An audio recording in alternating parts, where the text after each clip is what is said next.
অনেক অনেক দিন আগের কথা। এক গভীর জঙ্গলে বাস করত এক বিশাল বাঘ। নাম তার শেরু। শেরু দেখতে যেমন ভয়ঙ্কর ছিল, তার গায়ে শক্তিও ছিল প্রচুর। কিন্তু তার একটা বড় সমস্যা ছিল, সে ছিল ভীষণ অলস। বনের অন্যান্য বাঘেরা যখন শিকারের জন্য মাইলের পর মাইল দৌড়াতো, শেরু তখন গাছের ছায়ায় শুয়ে হাই তুলত। শেরু ভাবত, এত খাটাখাটনির কি দরকার? আমি তো বনের রাজা, খাবার তো আমার কাছে নিজে থেকেই আসা উচিত। দিন যায়, শেরু আরও অলস হয়ে পড়ে। অলসতার কারণে সে ঠিকমতো শিকার করতে পারে না। তার শরীর আগের চেয়ে দুর্বল হয়ে যায়।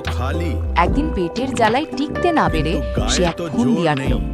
সে একটি বড় গর্তের আড়ালে লুকিয়ে থেকে পাশের এক শিয়ালকে ডেকে বলল, ওহে শিয়াল ভাই, আমি তো খুব অসুস্থ, নড়তে পারছি না।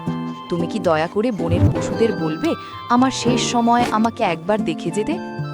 শেরু মনে মনে ভাবল, পশুরা যখন আমাকে দেখতে আসবে, আমি এক এক করে তাদের ধরে খেয়ে ফেলব। আমায় আর কষ্ট করে দৌড়াতে হবে না।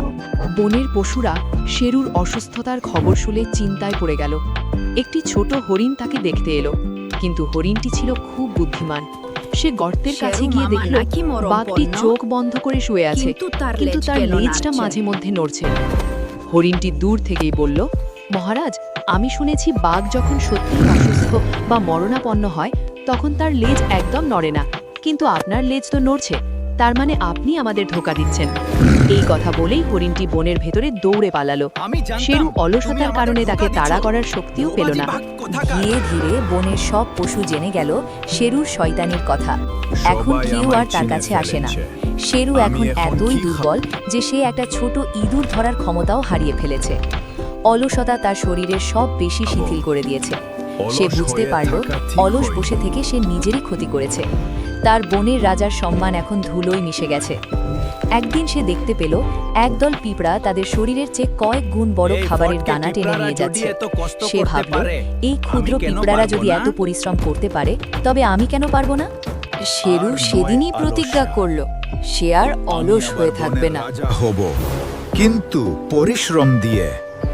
প্রথমে তার খুব কষ্ট হলো, শরীর চলতে চাইছিল না, কিন্তু সে হার মানল না। প্রতিদিন সে দৌড়ানোর অনুশীলন শুরু করলো। কিন্তু আমায় থামা কয়েক চলবে না। সপ্তাহ পর শেরু তার আগের শক্তি ফিরে পেল। আমি আবার বনের রাজা হব, কিন্তু পরিশ্রম দিয়ে। সেদিন থেকে শেরু আর অলস বাঘ নয়, বরং বনের সবচেয়ে পরিশ্রমী বাঘ হিসেবে পরিচিত হলো। সে বুঝতে পারল, বসে থাকলে ভাগ্যও বসে থাকে, আর কাজ করলে সাফল্য পায়ে এসে ধরা দেয়। I know where it is. Let's go. আলস্য মানুষকে ধ্বংস করে আর পরিশ্রম মুক্তি দেয়। মনে রেখো সবাই। But what if we try the mango tree? Good point. বন্ধুরা, আজকের গল্পটি তোমাদের কাছে কেমন লাগলো?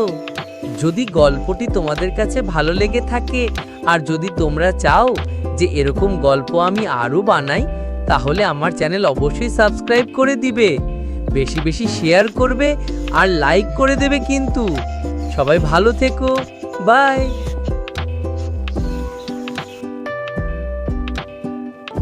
ঘুমাতে কি যশ, শিকার করার দরকার কি?